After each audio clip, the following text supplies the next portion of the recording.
Hello, good evening and welcome to my humble model railway, Bedstead Junction. This is Paul Cherry Trains here, and I'll be bringing you a newly acquired locomotive. It just arrived today, delivered quite quickly actually, and it's from it's going to be from Hornby. Now this is going to be the first time which I'll be unboxing this. I've not even looked at it to see what it's like. Okay, and it's a model which was very quickly anticipated, but I think if my information serves me well, memory serves me well, it's probably taken about 2 years to actually appear from when it was announced. And Hornby, I believe, are going through a period now where they're going to try to catch up on producing all these models that are backed up. And I think that probably is, in my opinion, if that's what they're doing, is the right decision to make. I'm still waiting for their Somerset and Dorset livered 4F. I forgot how long ago that was announced. I've had that on pre-order for what feels like centuries, and looking forward to this one. But this one, which came through, I just decided to take the plunge on this one, looking up, and it's a particular version. I'll go through it with you about why I decided on this particular version in just a few moments. But let's get this one opened and we'll start talking about it, okay? Right, so let's have a look at the model which has arrived today.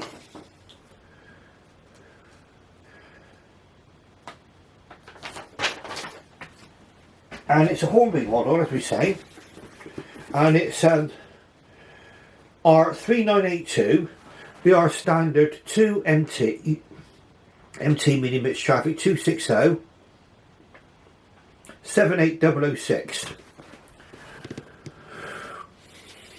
Okay, you can see the end of the box. That's the initial box there. Now, I'm guessing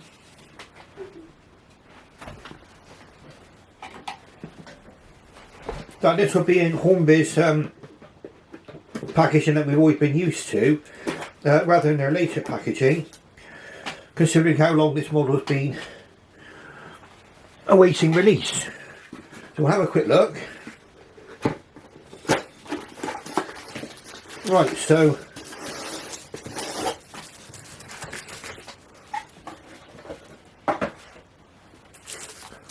nicely bubble wrapped.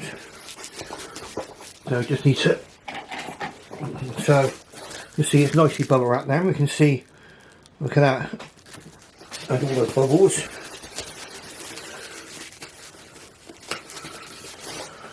Quick snip and we'll get there.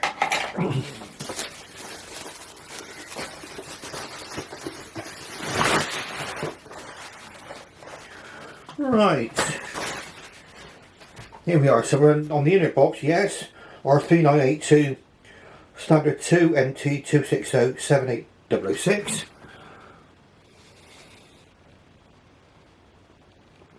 Minimum radius 438mm. That should be second radius curves there.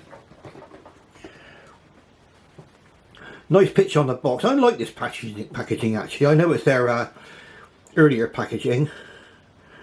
I quite like that. Nice picture there. And then a bird's eye view there. And then on the back,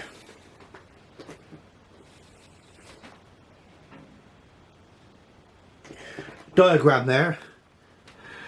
Date Straw 2019. Okay.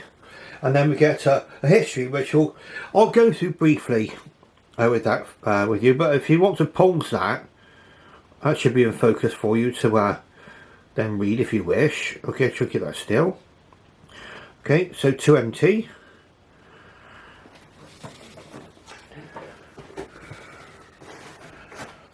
Off comes the outer sleeve.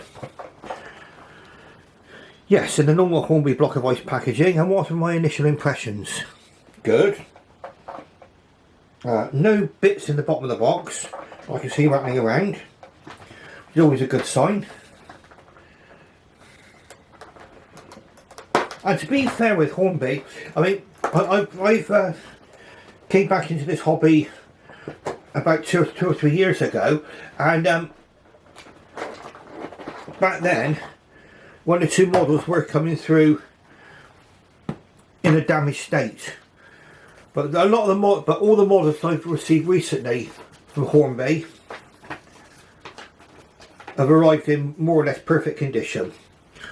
The instructions there: standard 2MT, 260 steam locomotive and tender. And yes, it's the usual instructions there. Where to oil it. Fairly straightforward. How to remove the body.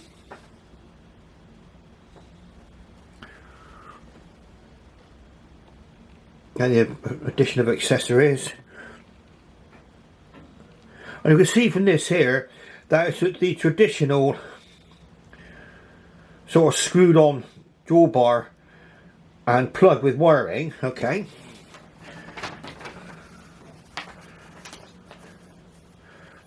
But I don't mind that. Now, from my point of view, that means that the locomotive and the tender are always securely attached. There's the various things there. I think it's drain cocks and brake rigging and things like that. And a snow plough there. A snow plough, and if you can see that very well through there. I won't be opening up this bag quite yet. Well, there appears to be a water scoop there just by my thumb. Now there must be a reason why that's not being fitted.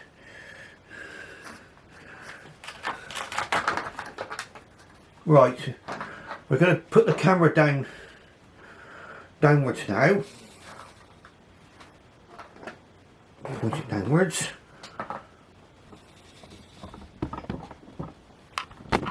Get my tripod going there. This is going to be very much a bird's eye view just for the moment. Sorry, tripod just slipped then. There we go. That's it. Okay, so first impressions from here. Very nice livery. Everything seems to be attached how it should be. The livery looks nice with no visible defects. And this model is going to be reasonably heavy.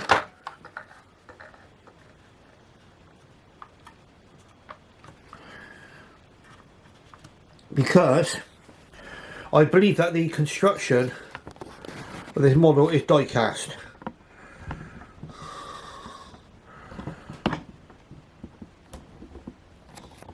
Okay, so glazed windows. We'll try and get this one onto the Lazy Susan at some point. Initial impressions, very good. Now,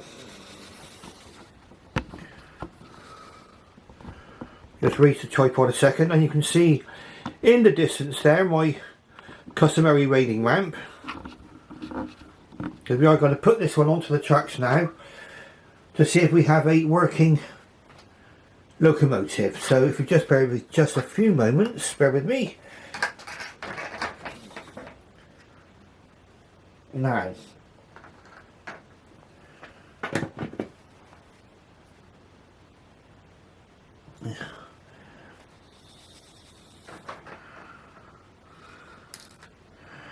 yeah, all looks well on the model. I'm just going to put make sure the detail pack's safe and everything else. I always like to pop everything back in the box. If I can. That way I'm not going to lose anything. Before we go into this particular model was £199.99. Okay, which is less than I think Hornby's recommended retail price. But I did pay £7.99 for shipping and handling. I could have had free postage, but I had next day delivery by DPD. And as in general, my experience with DPDs been really positive, because they give you a good idea at least of a time frame when the model's going to arrive. Now this one feels quite heavy, so there's a lot of die cast in here. So I believe the boiler is, so mainly die cast construction. The tender is plastic. I'll just see if we can get this these front wheels. There we are. So we'll just check the points are all set for the main line, because we're going to run this briefly. Okay, so there we are, we're in focus, hopefully. Yeah, in first impressions, a very, very nice model.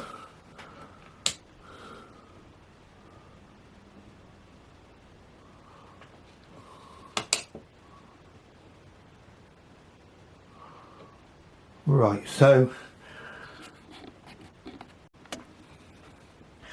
we'll just see this model moving.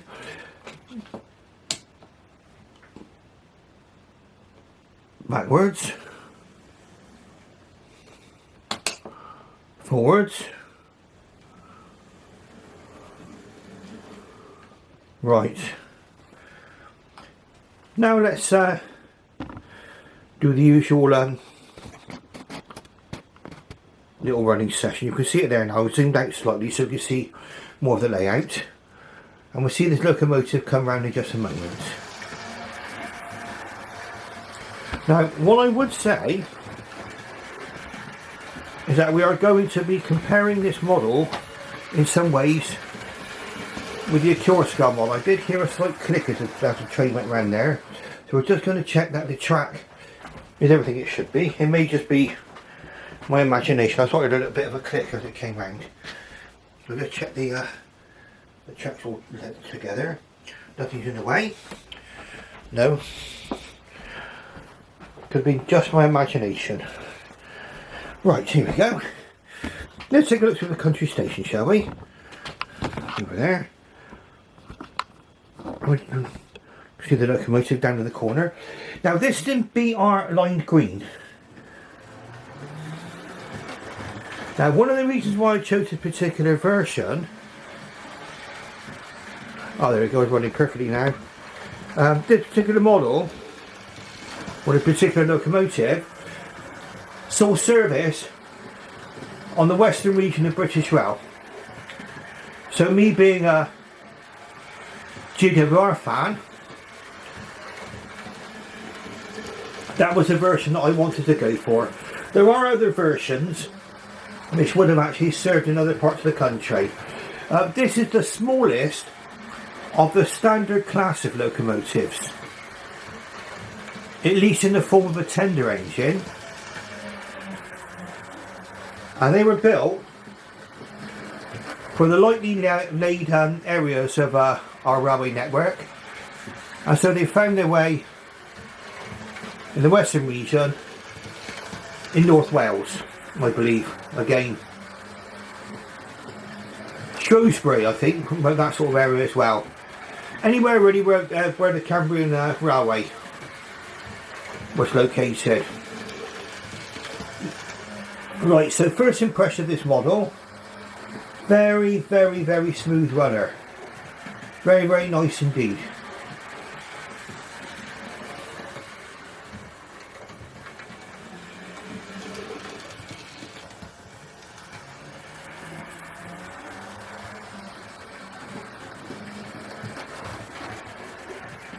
Yeah, not bad at all.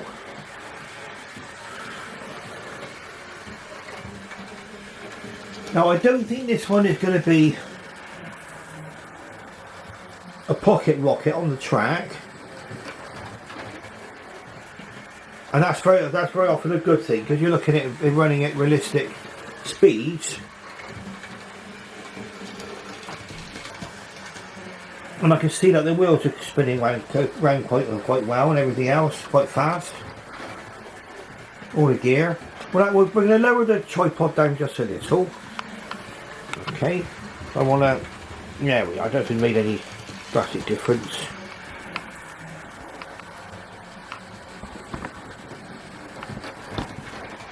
There it goes again. Okay, so this is the wonderful Class 2MT from Hornby. Now we're going to be talking about certain features of this model as we go round. Now this has been the understanding from other reviews, but I thought I'd see this model for myself. Am I pleased with this? Yes. Okay, it appears to be a very high quality model, well put together. Now one thing it does not possess is a glowing firebox. But really when you look at the enclosed nature of the cab, probably a glowing firebox might be hard to see anyway. But it doesn't have a glowing firebox. Like I say, because it's a model which was announced some time ago, it's also got the original Hornby packaging and also the traditional Hornby method of a drawbar held on between the locomotive and the tender screw at each end, and a plug with a wire going into the tender. Now, I don't mind that. A lot of my models are already like this. The more sort of innovative models, I mean Dapol have probably been the most innovative on steam engines in my opinion, where they fitted the decoder inside the boiler and they had the snap connector between the locomotive and the tender. I do believe Hornby's could have brought in their own version of that, but I've yet to see it. But from my opinion, in a running operation, I'm happy with this particular way of doing things. Very, very nice indeed. Now I think what we'll do next is we're going to try this locomotive over points.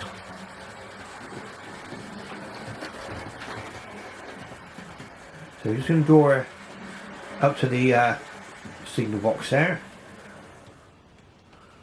Fine. And then we'll just change the points of this inner running line. Now I've also got the Acura scale manor class on the layout, and then you can see the two side by side, an Acura scale locomotive and a Hornby. Now, digressing slightly, when we compared the Acura scale and the Dapol versus the manor class, I scored it as a honourable draw, okay? And I think we're going to be probably drawing the same conclusion here. I mean, it's all down to personal preference. What are your priorities regarding a model? Over the points level, I think we'll just slow things down a little bit, get this tripod moving, and we'll see if we can get a nice view of it coming in.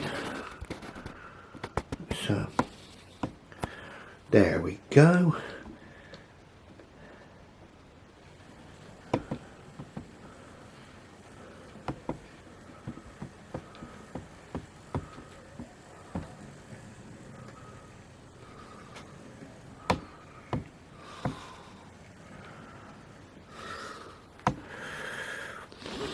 Right, sorry about my jerky tripod work there, but we're looking at both locomotives now. The BR green depicted a little bit more darker on the Acura scale model. As far as actual finesse is concerned, is equal. They're both die cast. The one thing which the Acura scale model has, we're talking about two different locomotives now, a manor class and the class 2MT, is the Acura scale has a glowing firebox. But with that one, the cab is a little bit more open, so that can be shown to its best advantage. We're looking at a Great Western design compared to a BR design.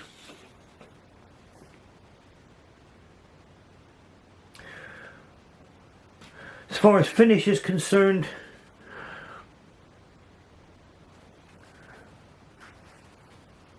and quality, the fiend of quality, both on an equal, both on equal draw. Something you do get on here, I just moved that with my thumb. On the top of the cab there is a movable vent, so you could probably open that up. It does move backwards and forwards, but I'm not going to fiddle with that too much tonight. Okay.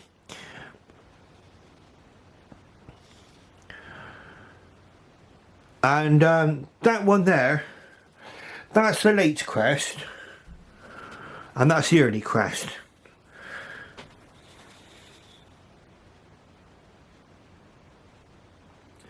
Very, very happy indeed.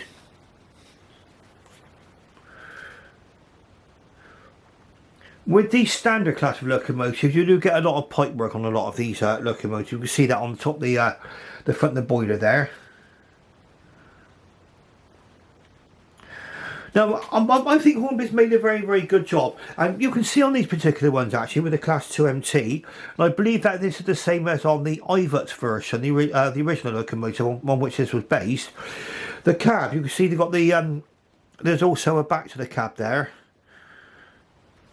and that was to give extra comfort to the crew when the locomotive was running backwards.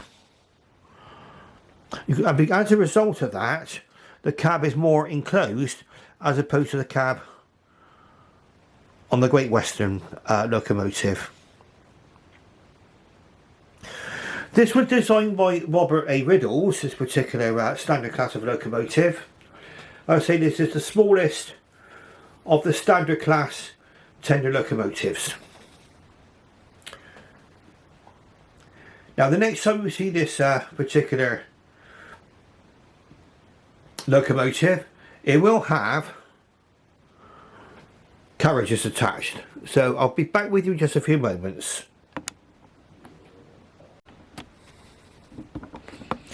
Right, so bear in mind, this is a smaller locomotive compared to the Manor class. It's a 260.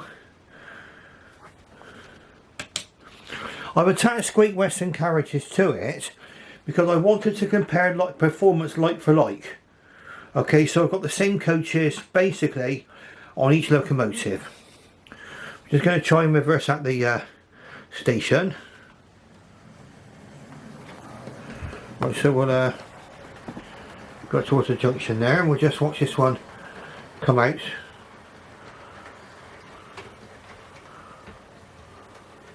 Right, now what I would say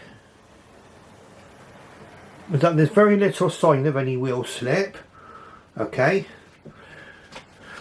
and we're going to watch this one go around the track with a brief running session, and we might have a little talk about this particular Class 2 locomotives. Now, something which just crossed my mind just as I was getting the carriages is that this one compares more to the Churchward Mogul of GWR. If you're comparing it to a GWR locomotive, very much the same, similar to the 43XX Moguls designed by Churchward. So you've got the 260 configuration.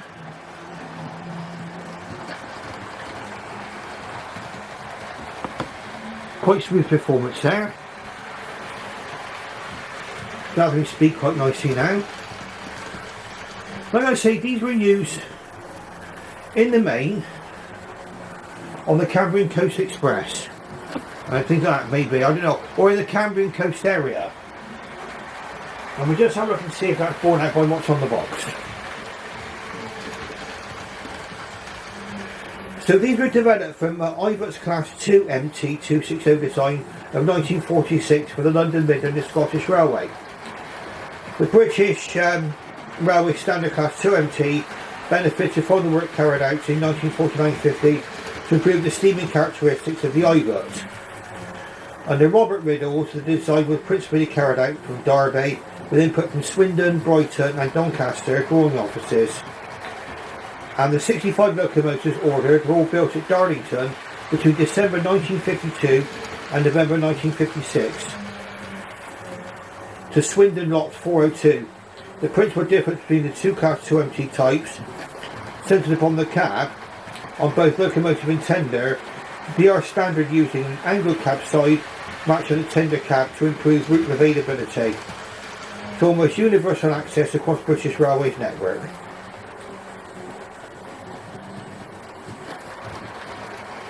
Now the first 10 locomotives were sent to the Western region between December 52 and April 1953, where they were allocated to Oswestry to work on the Mid Wales lines. There we go, so in Wales. While a second batch of 35 locomotives delivered between December 53 and December 54 were shared between the Eastern and Midland regions, covering an area from Leicestershire and Wales to Cumbria and Durham. The third batch of 10 engines was delivered to the Scottish region between October and December 1955, working across the region even up to Wick and Thurso in the far north. The final batch of 10 locomotives were delivered between February and June 56 and ended up with the Midland region at Chester and Wigan. The southern region never received an allocation of the BR standard 2MTs. That's quite interesting actually, isn't it? The southern region never received an allocation of these. They must have had suitable locomotives for their requirements. They were reliable in service, entirely suited to their mixed traffic task, and were equally at home hauling short rates of coaches on rural lines or moving freight across the Pennines. The crews appreciated the protection offered by the modern enclosed cabs, the ease with which the locomotives could be fired, and the freestanding performance of the class offered. Visibility was good from the cab, useful when shunting or as a shed pilot. Now 78006, I've skipped something from the, I'm reading off the box to be honest with you. 78006, which is ours, was one of the first batch of 2MT standard design built by British Railways. The locomotives of this batch were built for the Western region at Darlington, who had experience building the NMS IVUT 260s.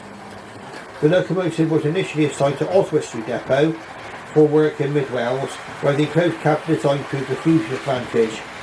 In 1962, the locomotive was based at Gloucester, where it remained until withdrawal December 1965. Now, one of the reasons for the early withdrawal of some of these locomotives would have been down to the policy of the Western region of British Rail, which I'll go into. And it was decided on the Western region of British Rail that steam would come to an end at the end of 1965. The only part of the Western region of British Rail where steam continued on was to March 1966 on the Somerset and Dorset joint railway, but that is an entirely different subject altogether, and I could probably devote a whole video just to that subject. So I say they had a very, very short life. In fact, all the standard class locomotives had a short life. They were introduced in the 1950s,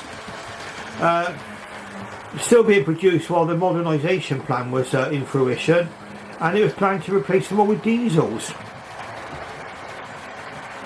So some of these may have had just 10 years in service. I believe there is a version of these locomotives on the Severn Valley Railway.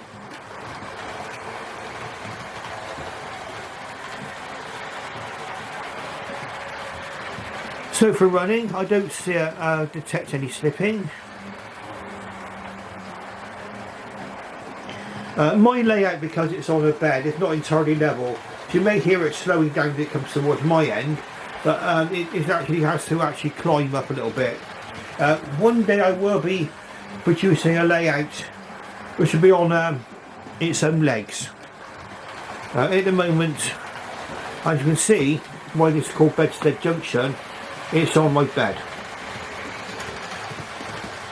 But And some people have actually said to me, well, why don't I get a dedicated railway room? Well, it's taken me a while to get organised since Dad passed away.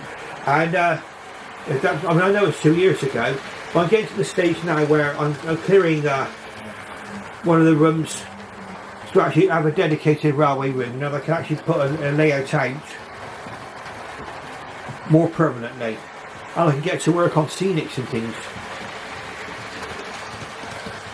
But that's why you can possibly hear it slowing down slightly when it comes towards me. At this end, you can't see it at this end, and it does actually speed up as it goes down towards there.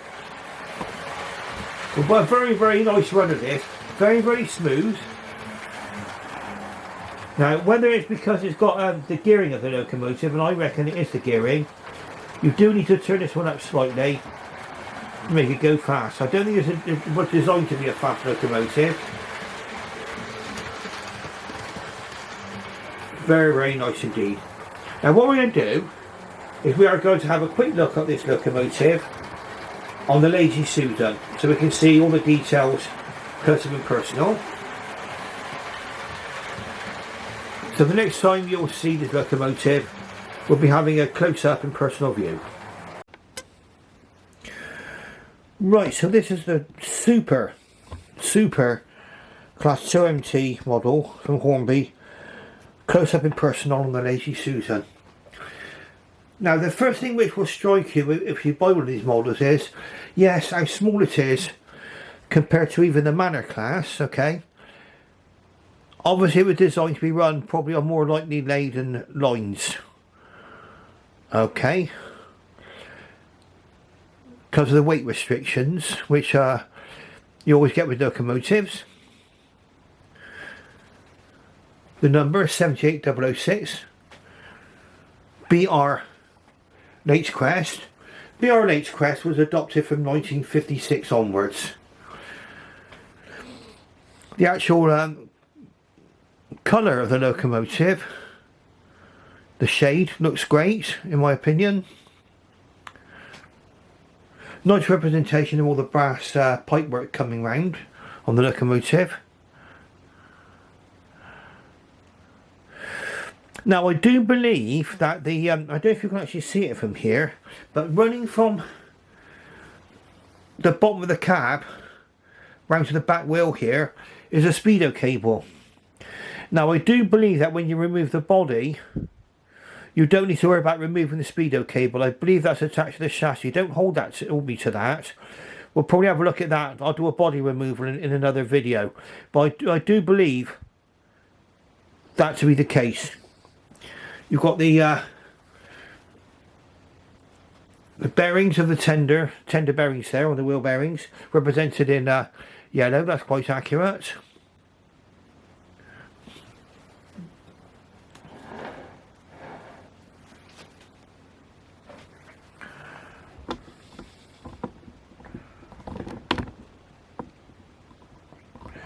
Now coming to the front of the locomotive, nicely represented there, the smoke box dart, lamp irons, hook in the middle of the buffer there. Let's just check, we do have sprung buffers. Let's have a look. Hold the locomotive there so I don't go rolling away. Yes it does, and they operate very, very nicely too. That's a feature which you would expect to get on a full price locomotive, bearing in mind the recommended retail price with Hornby is 200 odd pounds. I think it's either 217 or 227, I can't remember. I got this for just under 200 without postage. I think it was 207 with postage, wasn't it? And you've got the brasswork represented here as well, lots of different brasswork. The number 78006, and probably just under there will be the shed code, I guess. On the side here,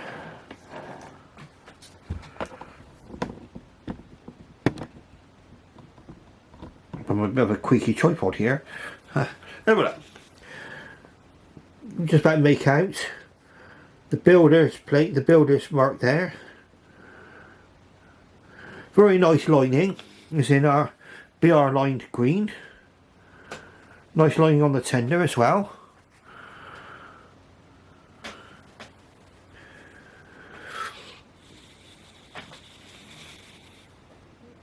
Coming around to the, oh, you can see the different shapes of the tender. This one was a BR style tender here.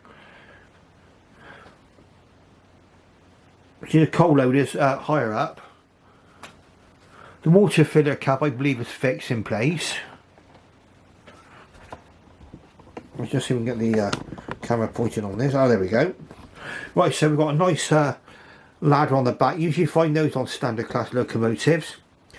Nicely represented handrails here. In fact, nice handrails all over this locomotive. The cab is in fact glazed, and I can see inside the cab. We'll try and get a look inside the cab if we can, bearing in mind it's quite enclosed. Quite impressed by what I can see in there.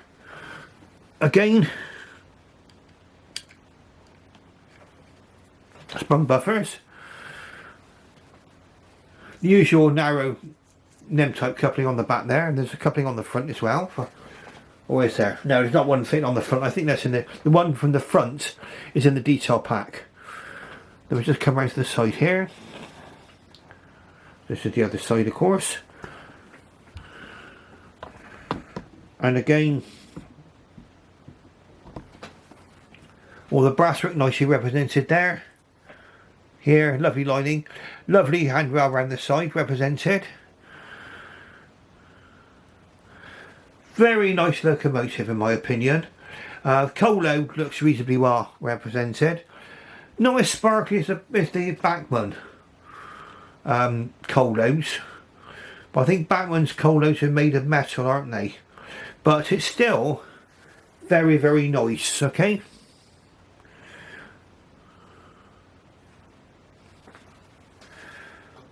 Now I don't want to pick up this locomotive too roughly.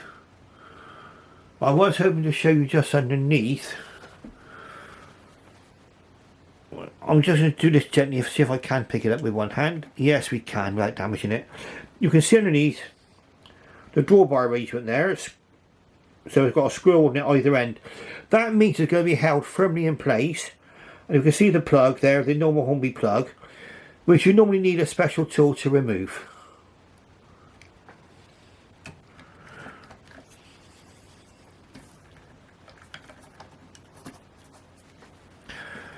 And from here we can clearly see the two leading wheels, 6 driving wheels and no trailing wheels down the cab. Fairly enclosed cab. We're going to see if we can get inside. I don't think we can. No, we're not going to be able to get that to open up enough to get much of a view inside. Well, certainly from my point of view I can't get a good look inside there, not from here, but I do promise you that's all well detailed in that cab, and all the dials have got needles painted on as well, which is nice, very nice indeed.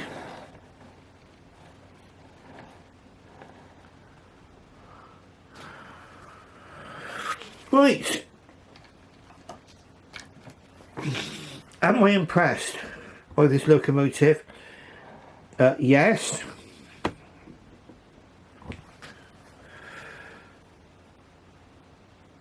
As far as innovative features are concerned, okay, probably the difference between the killer scale, which is a more recent manufacture, isn't it? They've got the glowing firebox, but that's beginning to find its way into locomotives. Price wise, a killer scale was cheaper, okay. But looking at each one, as far as quality is concerned, you can tell the second you pick this up how much metal there is in the construction. Okay, the same goes for the Acura scale, that's also metal construction. Just to give you an idea. And I think Hornby, even though it's taken a while for this one to come out, okay, and be available to the public, it's a very, very, very nice locomotive, okay? Very, very pleased.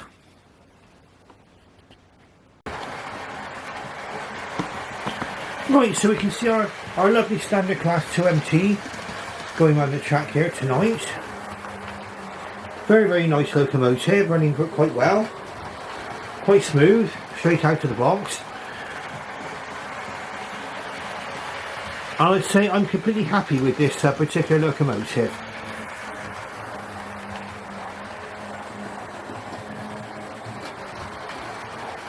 Now, if you like what you see, please press the like button and subscribe, and please don't forget to click the notification bell as well, so you'll be told about my new videos. Okay, and once again, thanks for all the people who subscribe to my channel. I think we're up to 430 subscribers now. It's gradually going up. For all you people who've just recently subscribed, welcome aboard to my channel. Okay, and on that note, I should wish you farewell and good night.